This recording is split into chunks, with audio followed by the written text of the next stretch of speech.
இந்த குமிழித்தும்பு அப்படின்னு சொல்லுகிற இந்த மடைத்தூம்பு முதலில் இந்த மண்ணிற்கு அறிமுகப்படுத்தியவர்கள் பாண்டியர்கள். இவர்கள் தான் இந்த மடைத்தூம்பு டெக்னாலஜியை கண்டுபிடித்தார்கள். இங்கு நாம பார்த்துக்கிட்டு இருப்பது இது பாண்டியர் காலத்துடைய குமிழித்தும்பு என்பதை உறுதிப்படுத்தும் விதமாக இங்கு ஒரு மீன் சின்னம் பொறிக்கப்பட்டிருக்கு. கண்மாயில ஏற்கனவே நம்ம காணொலியா பார்க்காதவங்க அதை போய் பாருங்க. அதை காட்சிப்படுத்திருக்கோம். அந்த வட்டத்துல பாண்டியன் அமைச்சரவையில் இருந்த ஒரு அமைச்சர், அந்த அமைச்சர் தான் வந்து அந்த குளத்தை வெட்டார். அந்த அமைச்சருடைய பெயரும் அதுல பொறிக்கப்பட்டிருக்கு. இதுல திரி கரிவல மல்லர் அப்படின்ற அதுல பதிவு பண்ணிருக்கு. அப்ப அந்த கரிவல மல்லர் என்ற எழுத்துக்கு மேல ஒரு வெண்கொடை இருக்கு. கொடை வந்து சிம்பிள் போட்டிருக்கு. அந்த கொடை சிம்பிளுக்கு கீழே அந்த பேர் வரனால இது அந்த நாட்டினுடைய மன்னரா இருக்கலாம், அதை ஆட்சி செய்த பாண்டிய மன்னனா இருக்கலாம் அப்படின்றது இது நாம சொல்லல. வரலாற்று ஆய்வாளர்கள், தமிழ்நாடு தொல்லியல் துறை இது வந்து ஆவணப்படுத்தியிருக்காங்க, அது பதிவு பண்ணியிருக்காங்க.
அனைவருக்கும் வணக்கம். இப்போ நாம எங்க இருக்கோம் அப்படின்னா முக்கியமான ஒரு வரலாற்று தளத்தில் நின்று தான் பேசிக்கிறோம். இந்த லொகேஷன், இந்த இடம் எங்க இருக்கு அப்படின்னா மதுரை மாவட்டம் மேலூர் வட்டம் மணப்பச்சேரி என்ற கிராமத்துல தான் இருக்கும். இந்த கிராமத்துக்கும் நமக்கும் மிக முக்கியமான ஒரு தொடர்பு இருக்கு. எப்படி தொடர்பு அப்படின்னா, நம்முடைய தினேஷ் மல்லர் எல்லாத்துக்கும் தெரியும். மூவேந்தர் மீடியாவுடைய நிறுவனர் திரு தினேஷ் மல்லர் அவருடைய சொந்த தாய் கிராமத்துல தான் நம்ம நிக்கிறோம். திருவிழாவுக்காக நம்ம வந்தோம். வரும்போது இங்க ஒரு வரலாற்று தகவலை பார்த்து இதை உடனே நம்ம பதிவு பண்ணணும் அப்படின்னு நம்ம ஆய்வு பண்ணோம். இங்க ஆய்வு பண்ணதுல மிக முக்கியமான ஒரு வரலாற்று ஒரு பொக்கிஷம் நமக்கு கிடைச்சிருக்கு. தொடர்ந்து நம்முடைய காணொலியில நிறைய பார்த்திருப்பீங்க. பாண்டிய நாடுல வரலாற்று தகவலை பதிஞ்சிட்டு வரோம். அதுல குறிப்பா இந்த மடைத்தூம்பு என்ற குமிழித்தும்புகளை பற்றியான காணொலிகள் நிறைய நம்ம போட்டிருக்கோம். திருப்பங்குன்றம், அது மாதிரி கீழப்புலியூர் கண்மாய், திருமங்கலம் கண்மாய், இப்படி நிறைய இடத்துல நம்ம எடுத்து நம்ம தொடர்ந்து போட்டிருக்கோம். அந்த வரிசையில அதே காலகட்டத்தை ஒட்டிய இங்க ஒரு குமிழித்தும்பு இருக்கதாக நம்ம கண்டுபிடிச்சிருக்கோம். இந்த குமிழித்தும்புல மிக சிறப்பு வாய்ந்த பாண்டியர் காலத்துடைய மீன் குறியீடு இங்க பொறிக்கப்பட்டிருக்கு. அதுதான் மிக சிறப்பு. அதை கூட மிக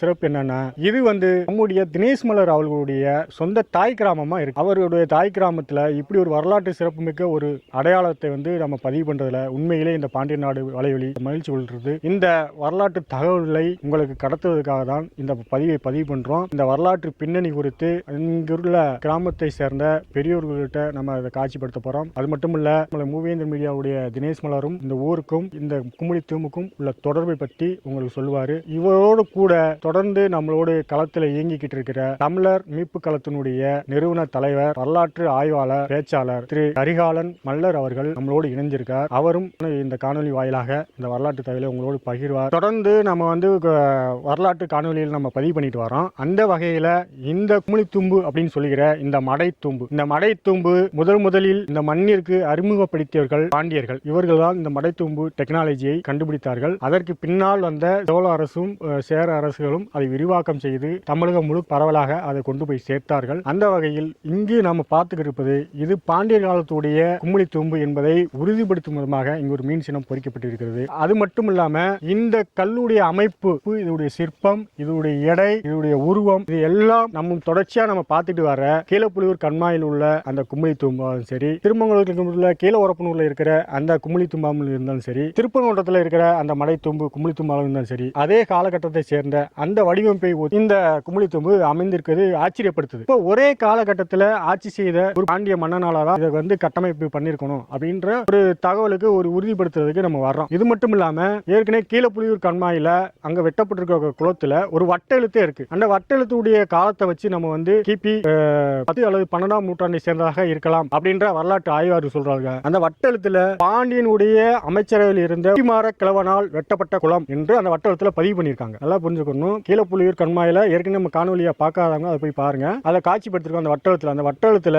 பாண்டியன் அமைச்சரவையில் இருந்த ஒரு அமைச்சர், அந்த அமைச்சர் தான் வந்து அந்த குளத்தை வெட்டார். அந்த அமைச்சருடைய பெயரும் அதுல பொறிக்கப்பட்டிருக்கு. எட்டிமார கிழவனால் வெட்டப்பட்ட குளம் அப்படின்னு அதுல வந்து பதிவு பண்ணிருக்காங்க. அது மட்டும் இல்ல, திருமங்கலத்துல கீழவரப்பனூர் என்ற கிராமத்துல இதே மாதிரி இன்னும் உயிர்ப்போட இருக்கு. இதோட உயிர்ப்போட மிக துல்லியமா இருக்கு. அதுலயும் ஒரு வட்டெழுத்து இருக்கு. அதுல ஒரு பக்கம் அமைச்சருடைய பேர் இருக்கு, இன்னொரு பக்கம் மன்னனுடைய பேர் இருக்கு. இந்த பக்கம் அமைச்சர் பேர் இருக்கும், இந்த பக்கம் மன்னனுடைய பேர் இருக்கும். அந்த மன்னனுடைய பேருக்கு மேல பெண்கொடை சிம்பிள் இருக்கு. அதுல விரைவில் அதை நம்ம காட்சிப்படுத்துவோம். அது முன்னோட்ட காட்சியா நம்ம கொடுத்துருக்கோம். தண்ணி அங்க ஆழமா நிறைய இருக்கனால அதை நம்ம காட்சிப்படுத்த முடியல. திரும்ப தண்ணி குறைஞ்ச கூட அதை எடுப்போம். அதுல திரி கரிவல மல்லர் அப்படின்னு அதுல பதிவு பண்ணிருக்கு. அப்ப அந்த கரிவல மல்லர் என்ற எழுத்துக்கு மேல ஒரு வெண்கொடை இருக்கு. கொடை வந்து சிம்பிள் போட்டிருக்கு. அந்த கொடை சிம்பிளுக்கு கீழே அந்த பேர் வரனால இது அந்த நாட்டினுடைய மன்னரா இருக்கலாம், அதை ஆட்சி செய்த பாண்டிய மன்னனா இருக்கலாம் அப்படின்றது இது நாம சொல்லல.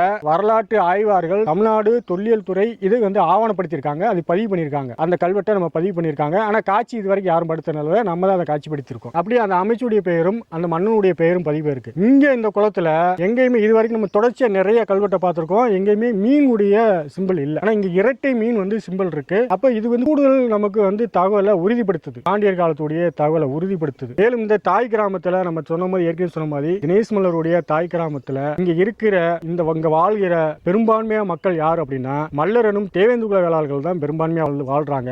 அவங்க தான் கிராமத்துல பூர்வீகமாக இங்க வாழ்ந்ததாக சொல்லப்படுது. அப்படியா இருக்கும்போது இந்த மக்களுக்கும் மல்லர்களுக்கும் இந்த தேவேந்திரர்களுக்கும் இந்த மடைக்கும் நிறையவே தொடர்பு இருக்கு. நிறைய காணொலியில காட்சிப்படுத்தி சொல்லிக்கிட்டே வரோம். அதாவது இந்த மடையை பராமரிக்கிறதுக்கே மடை குடும்பம்னு ஒரு தனி பிரிவு இருக்காங்க. இன்னைக்கு அது உயிர்ப்போட இருக்காங்க. இதை பற்றி எல்லாம் தொடர்ச்சியா நம்ம பேசுவோம். அது பேசுறதுக்கு தான் நம்மோடு இணைஞ்சிருக்கிறார் வரலாற்று ஆய்வாளர், தமிழர் மீட்பு களத்துடைய நிறுவன தலைவர் திரு கரிகாலன் மல்லர் அவர்கள் நம்மளோடு இணைந்திருக்கிறார். வணக்கம்.